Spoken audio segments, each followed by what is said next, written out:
চলতি বছরের ডিসেম্বরের মধ্যে জাতীয় সংসদ নির্বাচনের রোডম্যাপ ঘোষণা করার দাবি জানিয়েছে বিএনপি।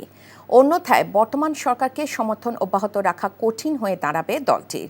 রাজধানী গুলশানে চেয়ারপারসনের রাজনৈতিক কার্যালয়ে স্থায়ী কমিটির জরুরি সভা শেষে এক সংবাদ সম্মেলনে এসব কথা বলেন দলের স্থায়ী কমিটির সদস্য ডক্টর খন্দকার মোশাররফ হোসেন।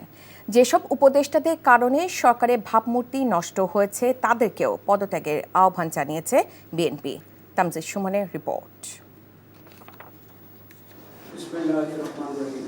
বৃহস্পতিবার বিকেলে রাজনৈতিক সংকট সহ চলমান বিভিন্ন বিষয় নিয়ে বৈঠকে বসে বিএনপির জাতীয় স্থায়ী কমিটি। বৈঠক শেষে সাংবাদিকদের সামনে লিখিত বক্তব্যে স্থায়ী কমিটির সদস্য ডক্টর খন্দকার মোশাররফ হোসেন বলেন, আগামী ডিসেম্বরের মধ্যে অন্তর্বর্তী সরকারকে জাতীয় নির্বাচনের লক্ষ্যে একটি সুনির্দিষ্ট রোডম্যাপ দিতে হবে। একটি অবাধ, সুষ্ঠু ও নিরপেক্ষ নির্বাচন অনুষ্ঠিত করাই এখন সরকারের প্রধান এজেন্ডা হওয়া উচিত বলে মনে করে বিএনপি। 2025-এর মধ্যে একটি জাতীয় সংসদ গঠনের জন্য অবিলম্বে সুনির্দিষ্ট রোডম্যাপ ঘোষণার দাবি জানাচ্ছি।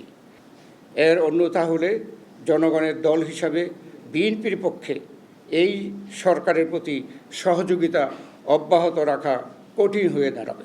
খন্দকার মোশাররফ বলেন, বুধবার নিরাপত্তা উপদেষ্টা তার নাগরিকত্ব বিষয়ে যে বক্তব্য দিয়েছেন সেজন্য তার পদত্যাগ করা উচিত।